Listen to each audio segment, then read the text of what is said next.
होते। बेटा, मैं तुम्हारा दुख अच्छी तरह समझ सकता हूं। जिस दुख के कांटों भरे रास्ते पर तुम चल रही हो, कुछ साल पहले मैं और मेरा सारा परिवार उस रास्ते पर चल चुका है। उसका दुख दर्द अच्छी तरह समझते हैं। बेटा, हालात से तंग आकर मैंने और तुम्हारी आंटी ने तो जीवन लीला खत्म करने की ठान ली थी, लेकिन अचानक एक आशा की किरण नजर आई और हमें माउंट आबू से बुलावा आया। ब्रह्मा कुमारी विश्वविद्यालय के मुख्यालय में पहुंचकर हमने अति गहरे शांति, प्रेम, आनंद और पवित्रता के प्रकंपनों को महसूस किया। एक अनोखी खुशी वातावरण में छाई हुई थी। हमें ऐसा लगा जैसे कि हम अपने बिछड़े हुए परिवार में पहुंच गए। वहां की स्वच्छता, प्यार, त्याग एवं समर्पण भाव को देखकर मन गदगद हो रहा था।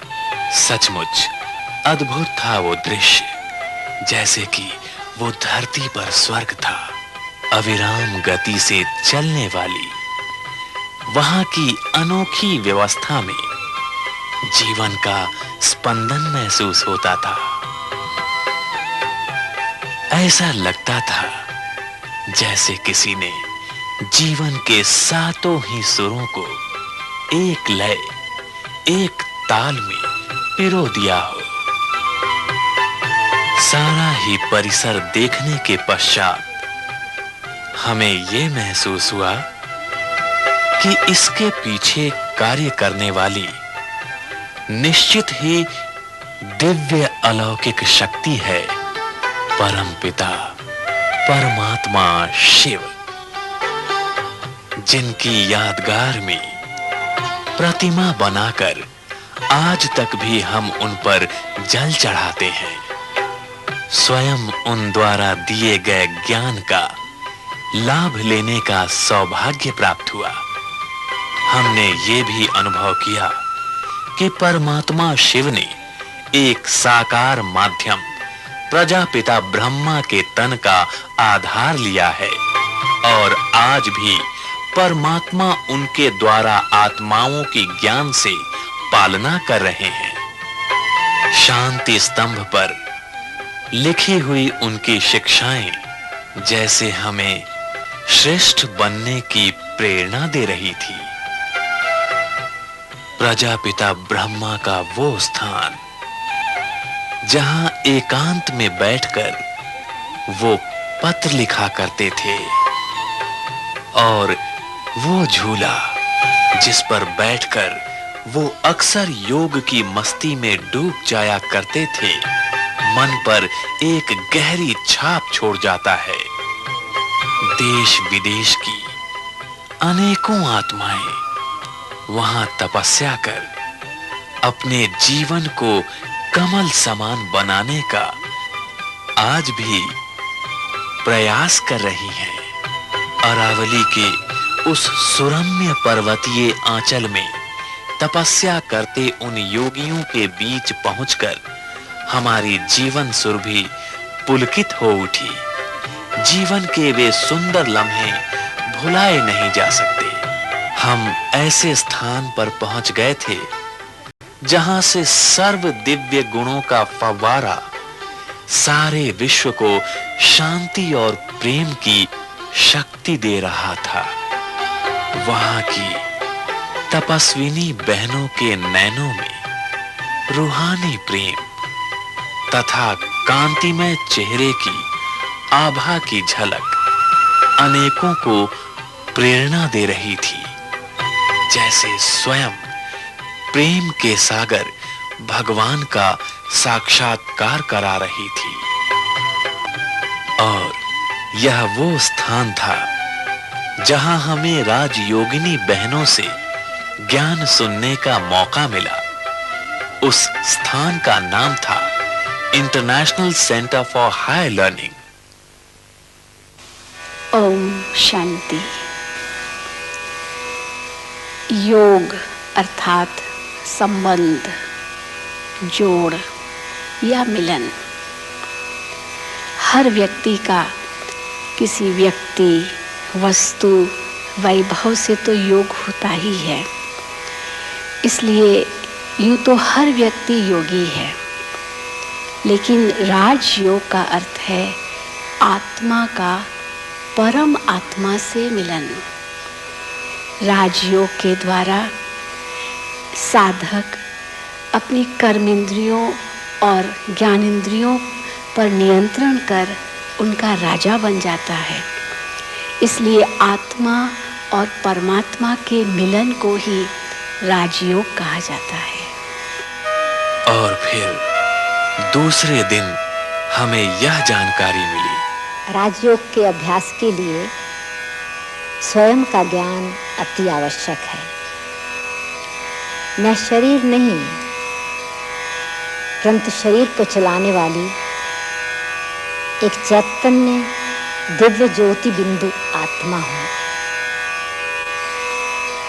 आत्मा मन, बुद्धि और संस्कार सहित है। भ्रकुटी के बीच में निवास करने वाली दिव्य शक्ति है। आत्मा के मूल गुण ज्ञान, शांति, प्रेम, आनंद, पवित्रता और शक्ति है। और फिर तीसरे दिन हमने यह अनुभव किया, ओम शांति।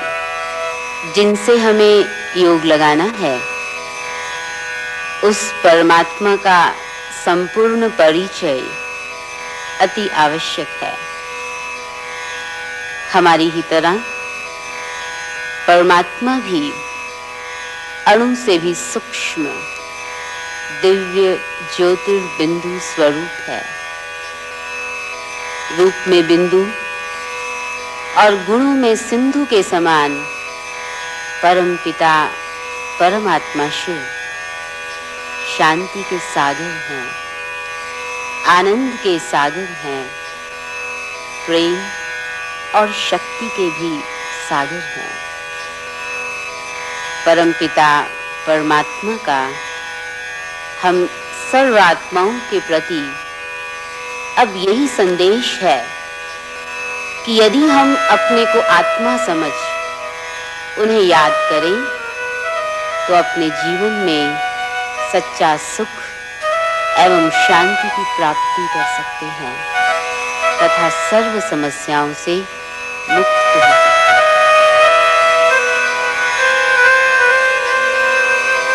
और सबसे अविस्मरणीय घड़ियां तो वो थीं जब हम दादी जी को उनके निवास स्थान पर मिले। देखो कहाँ आए थे आप, अपने बाप के घर में। सच में दादी जी, मुझे भी ऐसा लग रहा है कि मैं अपने माता पिता के घर यानी पीहर में आ गई हूँ। कौन से माता पिता के पास आई हो? परमात्मा बाप के घर में। बाबा हमेशा कहते हैं बच्चे, बाप का घर सब बच्चों का घर। तो हमें यहाँ की स्वच्छता, आपका स्नेह और ये राजयोग की विधि बहुत अच्छी लगी, बहुत अच्छी लगी। जब मैं यहाँ आया था तो बहुत सी समस्याओं से, जटिल समस्याओं से दबा हुआ था। अब बिल्कुल मुक्त हो गया, एकदम मुक्त हो गया मैं। आपने तो कमाल का काम किया है। अपने सारी बोझ की गठरी बाप के ऊपर छोड़ दी और बाप ने पर्यटन में क्या दिया? हल्का बना दिया। हाँ जी। इतना खुशनुमा रहना, बेफिक्र बादशाह होकर के रहना, कभी फिक्र मत करना। फिक्र कौन करते हैं? फिक्र कौन करते हैं? जिनके पास भगवान से कुछ मिला हुआ नहीं है। भगवान ने आपको सुख, शांति, प्रेम इतना भर भर के दिया है। आप बड़े भाग्यवान हो। आपका प्रताप है माँ। हमें आज्ञा है, हम चलें। बाबा के घर से बच्चों का हक है। ये जब मेडिटेशन बैठो ना, ये और ना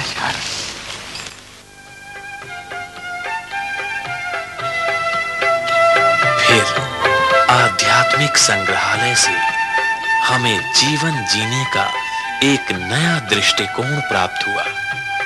जीवन के कुछ ऐसे अनछुए पहलुओं की उपलब्धि हुई जिनसे हम अनभिज्ञ थे, और इस प्रकार हमारे मन के सभी अनसुलझे प्रश्नों का समाधान मिल गया। आज से जो हमें जीने का रहस्य मिला, उसका परिणाम तो तुम देख ही रही हो बेटा। इस घर में कितना सुख और समृद्धि है।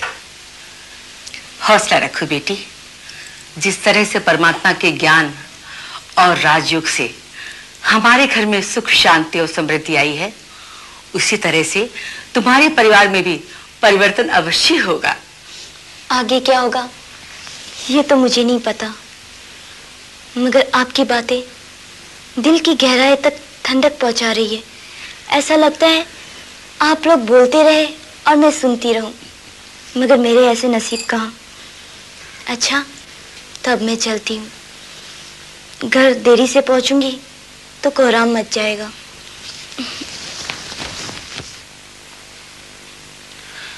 बेटा 1 मिनट, प्रसाद लेकर जाओ। देखा बेटा, ज्योति को प्रसाद दो। इस प्रसाद के बहुत महत्व हैं बेटा। Good night. गुड नाइट नहीं बेटा, ओम शांति बोलो बेटा। ओम शांति। ओम शांति। ओम शांति का अर्थ जानती हो? ओम शांति का अर्थ है मैं आत्मा शांत स्वरूप हूं। अच्छा अंकल, ओम शांति। हाँ, ओम शांति बेटा, ओम शांति।